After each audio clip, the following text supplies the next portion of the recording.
Aleluia. Podemos sossegar porque sabemos que Ele é Deus. Amém? Quantos podem dar glória a Jesus por isto nesta tarde? Amém. Amados irmãos, nós vamos tomar os nossos lugares e nós já lemos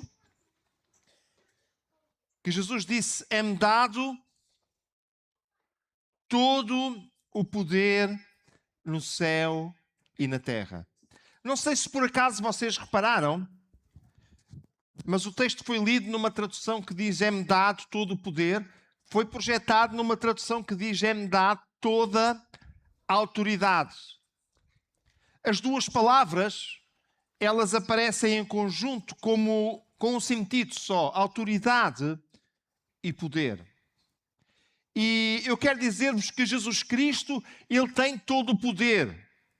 E este poder que Ele tem é tão grande que lhe dá autoridade para Ele dizer uma única coisa e essa coisa acontecer, porque Ele tem todo o poder e toda a autoridade. Nesta tarde, eu queria meditar convosco nesta ideia do poder de Jesus, nesta ideia da sua autoridade. E eu queria pensar em quatro áreas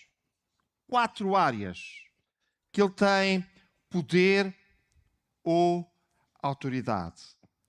A primeira delas é que Ele tem autoridade, poder para ensinar.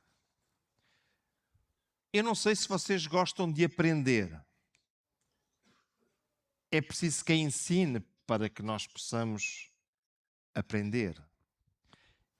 E a Bíblia nos diz que Jesus, Ele ensinava com autoridade. Lucas, no capítulo 4 e no verso 32, nós encontramos lá e admiravam-se da sua doutrina, porque a sua palavra era com autoridade. Jesus, Ele ensinou com autoridade. Meus amados irmãos e prezadas irmãs, a sua doutrina, o seu ensino tem uma autoridade tão grande que aquilo que Ele ensinou, aquilo que Ele apresentou para nós aprendermos, é alguma coisa que produz efeito na vida do homem e da mulher. Esta autoridade, este poder, é o que traz validade aos seus ensinos. Ele disse uma coisa muito interessante. Lá em Mateus, no capítulo 11, no versículo 29. Aprendei de mim. Será que podemos dizer todos juntos? Aprendei. Sabe, Jesus, Ele faz-nos um desafio. Aprendei de mim. Que sou manso e humilde de coração. E encontrareis descanso para as vossas almas. Um ensino tão poderoso que traz descanso às nossas almas. Estávamos cantando ainda agora: descansarei porque eu sei que Tu és Deus. Vou descansar porque eu sei que posso contar contigo. Descansarei porque eu sei quem Tu realmente és. Aprendei de mim e encontrareis descanso para as vossas almas.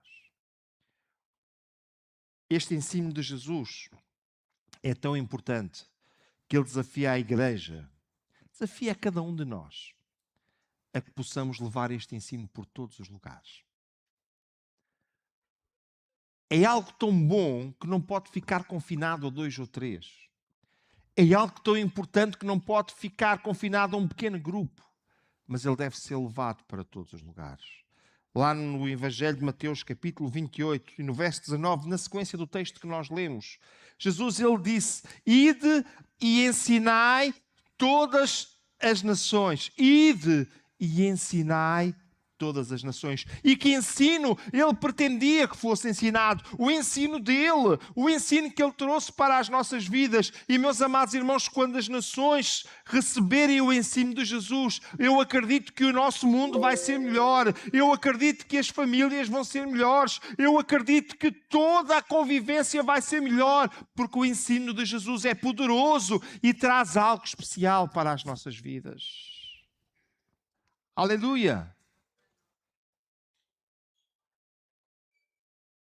Segundo ponto, ou segunda área, que eu queria ver acerca do poder de Jesus, é poder para fazer.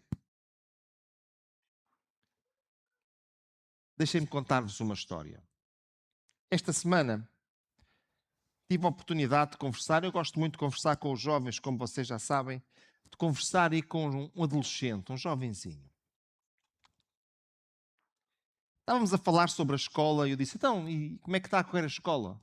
Ele disse, está a correr bem. Estamos a falar de um jovem ali do 6º ano. Está a correr bem. Então, e tu és bom a matemática, a português, a inglês? E ele disse, não, eu gosto é de matemática. Ah, boa. Quem é que aqui gosta é de matemática? Há aqui uns quantos gostam de matemática.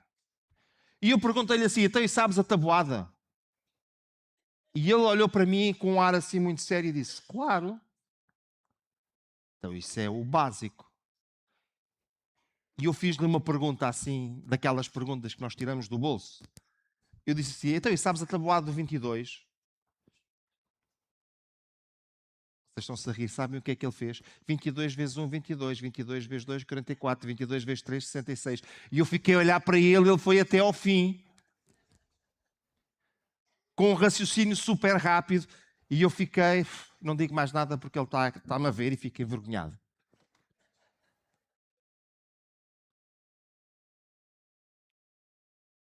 Sabe uma coisa? Há tanta gente que diz e depois não faz. Mas Jesus diz e Ele cumpre.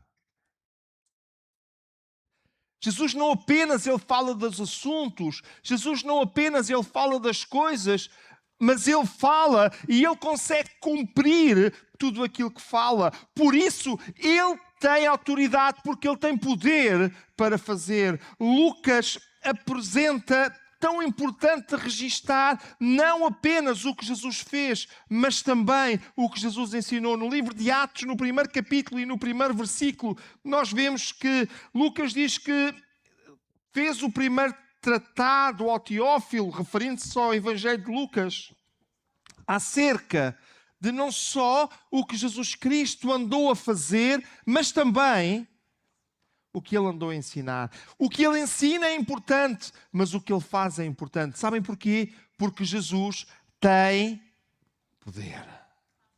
Amém. O seu poder é tão grande que João apresenta-o como aquele que fez todas as coisas.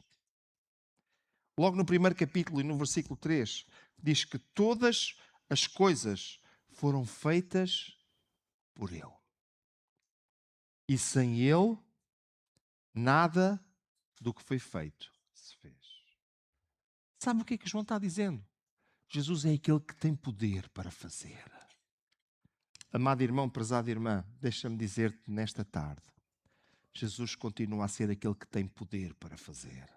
E se tu precisas de alguma coisa especial na tua vida, nesta tarde coloca isso nas mãos de Jesus, porque Ele continua a ser aquele que tem poder para falar, para ensinar, mas Ele é aquele que tem poder para concretizar. Aleluia!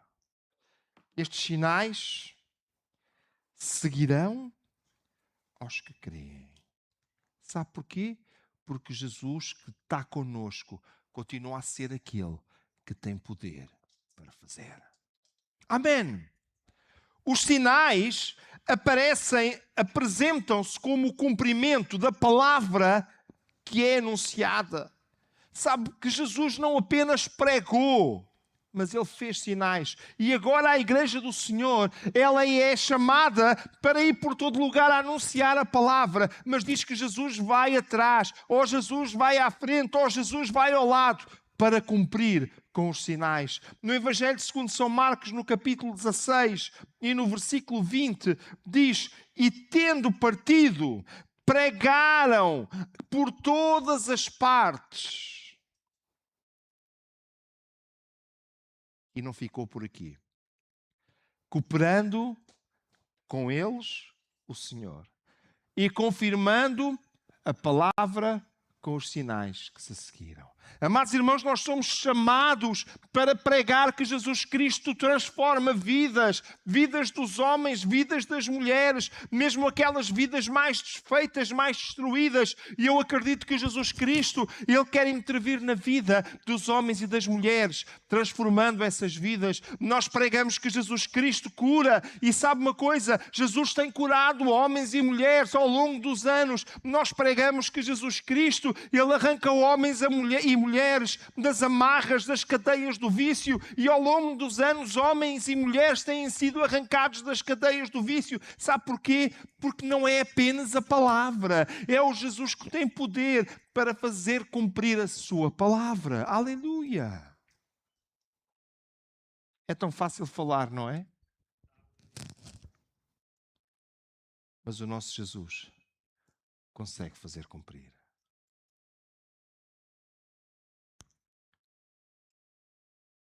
Ele tem poder para fazer coisas que não se vêem.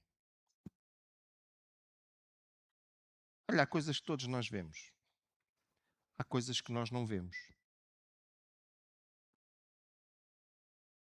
Imagina quantas coisas estão a acontecer dentro de nós próprios agora e nós não vemos. Há para aí coisas a ser transformadas. O resto do almoço ainda está aqui a ser transformado em nutrientes e vitaminas e proteínas e aquelas coisas todas que eu nem sei o nome. Há não sei quantas coisas que o ar que nós respiramos ou faz dentro de nós. E nós nem sequer estamos a pensar. Não se vê. Mas está a acontecer. Um dia, trouxeram um homem, 4 indivíduos trouxeram um amigo paralítico. Colocaram-no na frente de Jesus. E todos estavam à espera que Jesus curasse o homem. E isto era uma coisa que todos iriam ver. E Jesus disse para aquele homem: perdoados estão os teus pecados. E ninguém viu nada. Porque Jesus decidiu fazer uma coisa daquelas que não se vê. Mas será que pelo facto de Jesus ter feito alguma coisa que não se vê, Ele não o fez de facto? Fez! Acredito até que o paralítico tenha sentido alguma coisa no seu interior. Mas todos os que estavam à volta começaram a reclamar, começaram a falar uns com os outros e a dizer: mas que conversa é esta? E agora Jesus faz a pergunta que ninguém queria ouvir. E diz: o que é mais fácil? Dizer a este homem: perdoados estão os teus pecados? Ou dizer a este homem: pega na tua cama e vai para casa? E sabe uma coisa? Toda aquela gente que estava a falar ficou muda. Eu acredito que se alguém conseguisse pôr aquele paralítico a andar, tinha feito aquilo na hora. Porque se tivesse feito aquilo na hora, tinha inviabilizado, tinha deitado por terra o que Jesus lhe estava a explicar. A verdade é que ninguém tinha poder, capacidade para colocar aquele homem a andar. Mas Jesus, Ele disse: para que vocês percebam, por aquilo que vocês veem, aquilo que eu fiz neste homem que vocês não veem.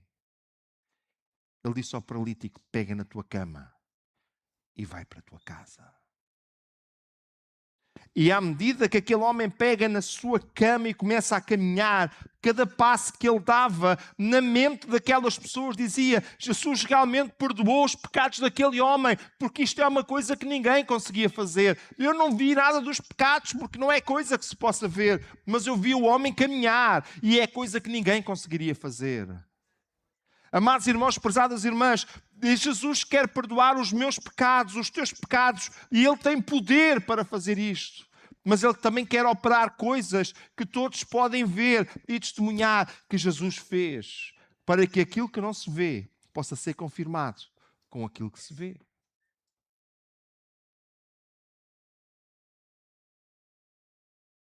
1 de João, capítulo 2, no versículo 12. Meus filhinhos, eu prometi há bocadinho aos adolescentes que ia falar sobre isto um bocadinho na nossa mensagem esta tarde. Meus filhinhos, escrevo-vos porque pelo seu nome vos são perdoados os pecados. Não vais ver os teus pecados a sair. Não vão sair pelas orelhas, não vão sair pela boca. Não vais ver. Mas o mesmo Deus que tem autoridade, o mesmo Jesus que tem autoridade para curar fisicamente o homem, Ele tem autoridade para perdoar os meus pecados. O que eu não vejo. Escrevo-vos, porque pelo seu nome são perdoados os pecados. Ele tem poder para ordenar. Quantas vezes nós dizemos, bem, eu consigo resolver isso, mas eu tinha que estar aí. E agora aparece um centurião com um criado doente e chega-se ao pé de Jesus e diz, mestre, meu criado está muito doente. Aquilo é uma situação que dá pena só de olhar para ele. Veja lá, Mateus capítulo 8, versículo 7. E Jesus lhe disse, eu irei, eu vou lá ao pé dele e lhe darei saúde. Qualquer pessoa tinha começado aos saltos a dizer, Jesus, obrigado, era isso mesmo que eu queria. Mas aquele centurião tinha uma opinião diferente. Veja como continua o texto, por favor. E o centurião respondendo disse, Senhor, eu não sou digno que entres debaixo do meu telhado, mas dize somente uma palavra e o meu criado sarará. Não precisas de lá ir. E depois ele dá uma explicação por aquilo que se vê. Diz, pois também eu sou homem sob autoridade e tenho soldados às minhas ordens e digo a este vai, e ele vai, e a outro vem, e ele vem, e ao meu criado faz isto. E ele o faz. Amados irmãos, vejam a confiança que este homem tinha naquilo que Jesus era capaz de fazer. Tu consegues fazer isso sem nada, por causa do teu poder, por causa da tua autoridade. Meus amados irmãos, às vezes parece que nós queremos colocar uma barreira, queremos pôr um limite acerca do poder, da autoridade de Jesus. Eu quero dizer que a sua autoridade é ilimitada, o seu poder não tem fim. E mesmo quando Ele não está, se é o seu plano, se é a sua vontade, Ele vai operar. Mas deixem-me falar convosco no terceiro ponto, na terceira área do poder ou da autoridade de Jesus. Ele tem poder para julgar. Olha, algumas pessoas dizem, erradamente, porque não é isso que a Bíblia diz, Jesus não julga ninguém. A verdade é que Ele julga. Jesus recebeu do Pai o poder, a autoridade para julgar. Em Evangelho de João, no capítulo 5, e lá no versículo 22, nós podemos ler, e o Pai a ninguém julga, mas ao Filho confiou todo o julgamento. Deus confiou em Jesus, a Jesus, o poder para julgar. Ele julgará o mundo através da pessoa de Jesus. Atos no capítulo 10 e no versículo 42, nós encontramos lá que Ele nos mandou pregar ao povo e testificar que Ele é quem foi constituído por Deus, juiz. Quem é que julga? Quem é que julga? O juiz. E diz que Jesus foi constituído por Deus juiz dos vivos e dos mortos. Um bocadinho mais à frente, no mesmo livro de Atos, nós encontramos. Ele marcou um dia. Olha, já tem o julgamento com hora e data marcada. Nós só não sabemos quando é. Ele marcou o dia.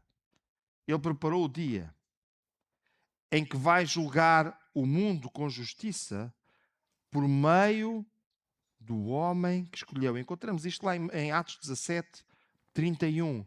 E deu prova disso a todos quando ressuscitou a este homem. Permitam-me andar atrás um bocadinho.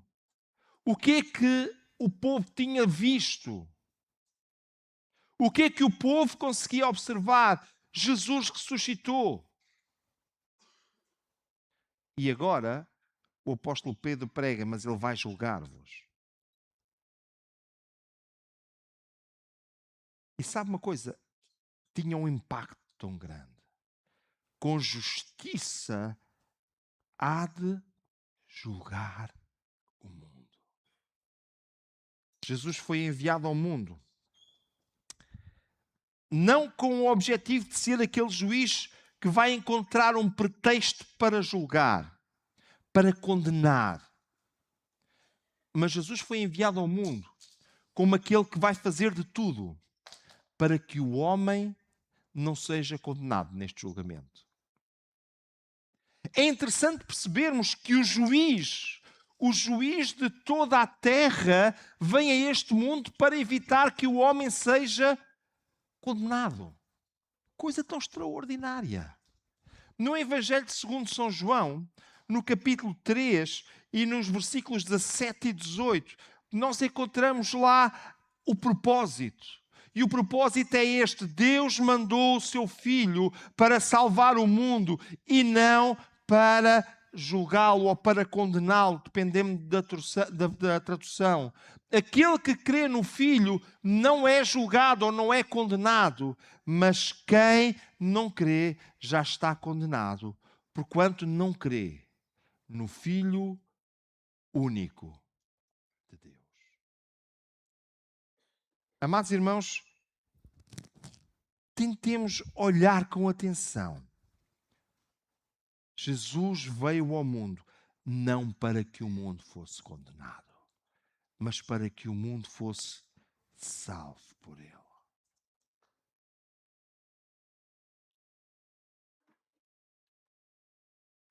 Na verdade, o grande julgamento já foi feito na cruz do Calvário. E meus amados irmãos, prezadas irmãs, Jesus veio para que a tua e a minha culpa fossem levadas na cruz do Calvário, para que quando eu chegasse diante dele, eu não tivesse nada escrito no meu auto de culpa. Isto só é possível com um Deus maravilhoso. Na carta aos Colossenses, o apóstolo Paulo, ele escreve de uma forma muito clara. Antigamente vocês estavam espiritualmente mortos por causa dos vossos pecados. E porque eram não-judeus e não tinham a lei, mas agora Deus ressuscitou junto com Cristo. Deus perdoou todos os nossos pecados.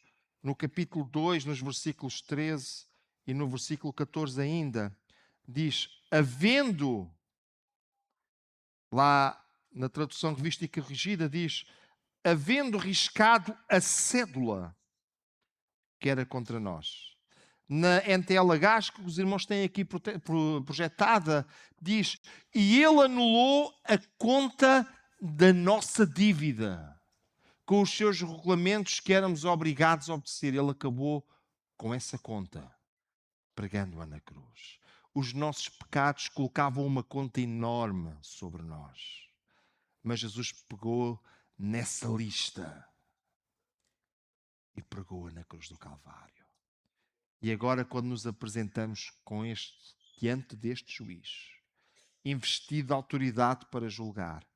E ele diz: eu não tenho nada contra ti, porque tudo foi pregado, tudo foi pago na cruz do Calvário.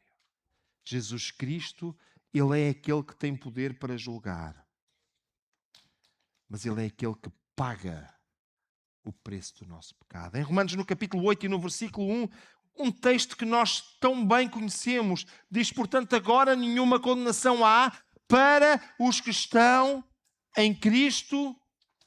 Que condenação é que há? Nenhuma. Vai haver julgamento, mas eu não vou ser condenado. Sabe porquê? Jesus foi condenado por mim. Não deixará de haver julgamento, mas deixa de haver condenação. Porque Jesus Cristo pagou o preço do meu pecado. Olha, a última coisa que eu queria ver convosco é que Jesus Cristo recebeu a autoridade e o poder para amar. Olha, há muita gente hoje que vive tão castigada porque não consegue amar. Mas Jesus recebeu a autoridade para amar. Podendo julgar, podendo condenar, ele preferiu amar.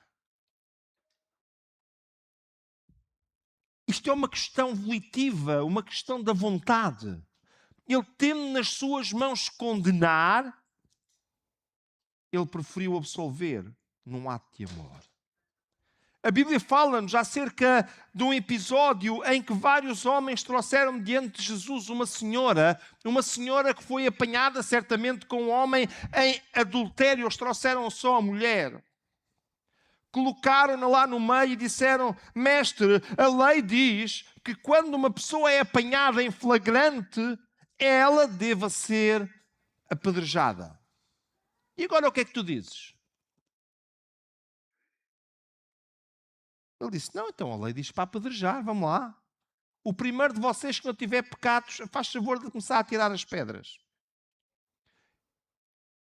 E Jesus começou a escrever. Nós não sabemos o que é que ele começou a escrever. A Bíblia não o refere. Mas ele ficou a escrever qualquer coisa.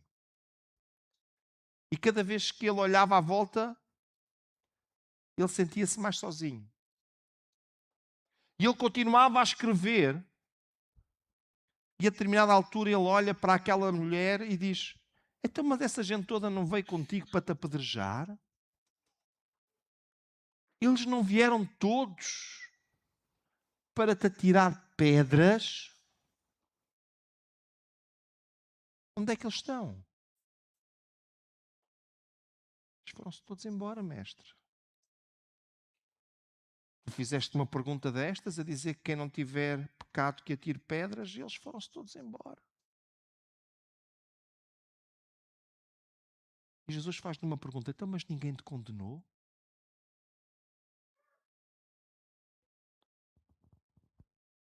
E ela disse: não.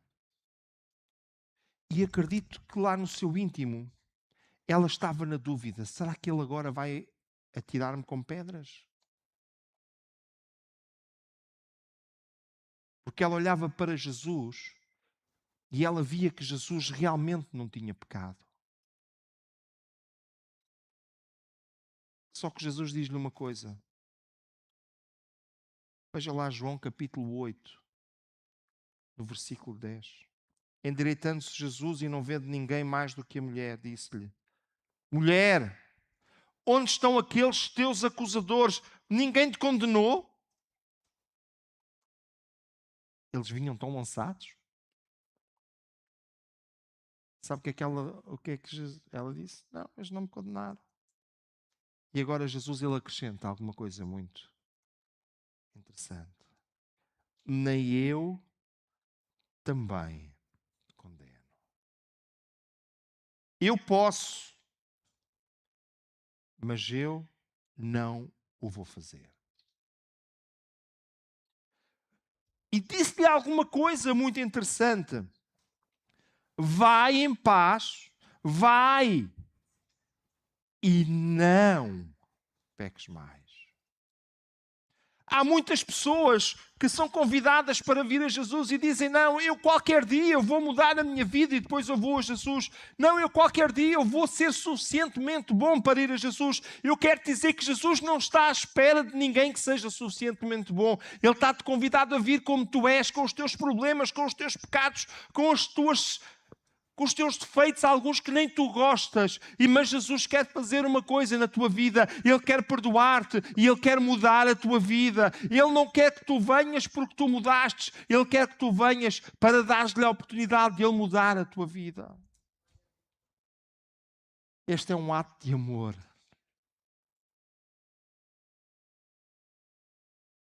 O seu amor é tão grande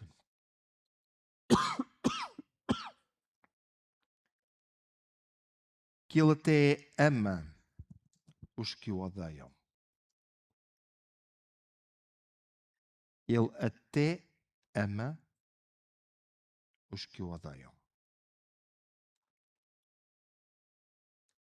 Quando Jesus estava sendo crucificado,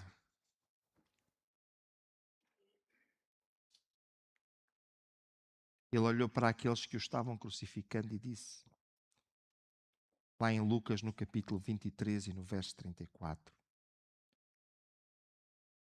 Pai, perdoa-lhes. Não sabem o que fazem.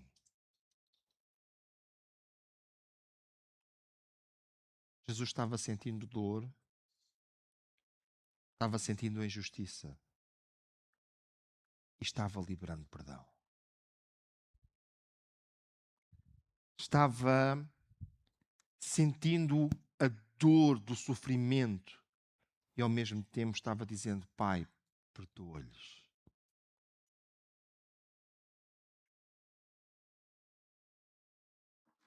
Este poder de amar tão profundo que vem do nosso Jesus.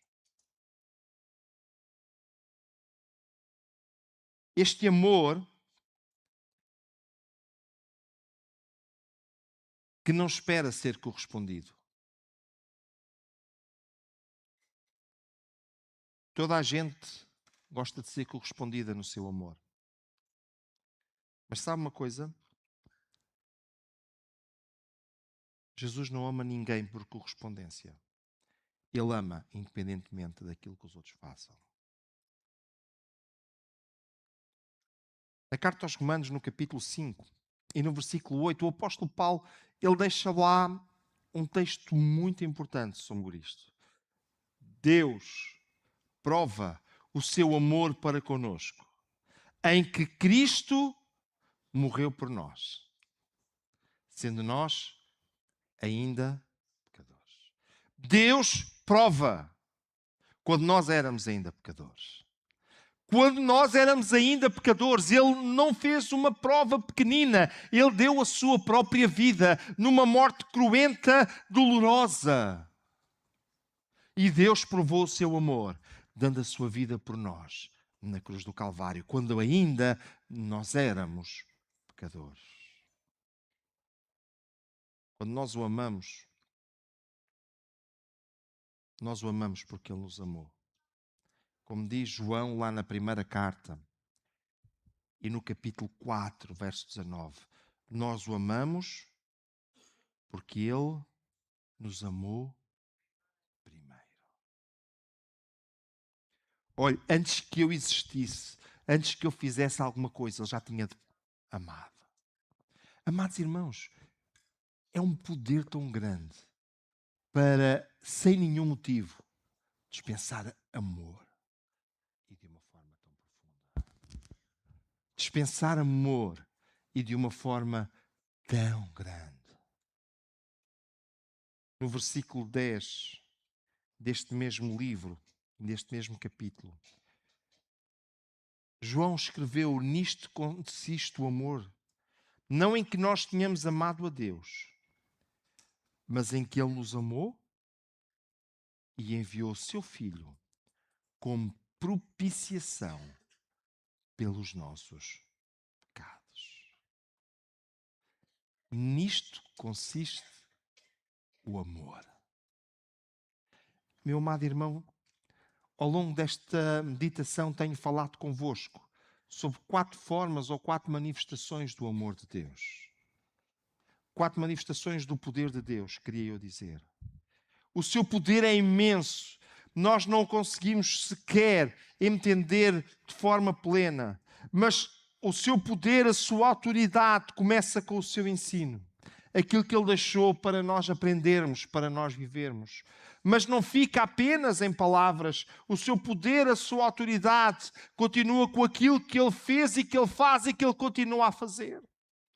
O seu poder, a sua autoridade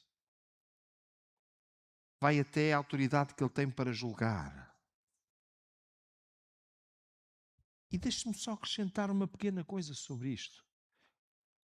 Quando dizemos que Ele tem autoridade para julgar, dizemos que Ele tem autoridade também para dizer o que está certo e o que não está certo. Era tão bom se fosse eu a dizer, não era? Vocês contestavam todos. Sabem porquê? Porque toda a gente iria ter a sua ideia. Mas eu não disse, foi Ele que disse. E por último, poder para amar. O amor de Deus, nós não o conseguimos entender. Ele é tão grande, tão profundo, tão forte. Nesta tarde, talvez ainda não percebestes bem, ou talvez não tenhas compreendido bem o quão grande é este Deus. Quão forte é o seu amor. Quão poderoso é o seu amor. Mas deixa que te diga nesta tarde, este Deus, Ele é tão poderoso. E Ele deseja que tu e eu nos cheguemos mais a Ele e experimentemos este poder. O poder da sua palavra, o poder dos seus atos, o poder da sua capacidade de julgar e o poder da sua capacidade de amar. Fiquemos de pé na presença do Senhor. Deus da glória, obrigado pela tua palavra, Senhor. Obrigado porque tu nos amas e nos abençoas e obrigado porque em cada dia tens cuidado de cada um de nós. Pedimos, meu Deus, que tu nos venhas abençoar. Que tu possas derramar do teu Espírito e da tua graça sobre cada um de nós. Tu nos abençoes, Senhor. Abençoa os teus filhos, os teus servos. Meu Deus, e ajuda-nos a compreender o teu poder para desfrutarmos dele em cada dia nas nossas vidas. É isto que pedimos em nome de Jesus. Amém. Aleluia. Meus amados, nós vamos...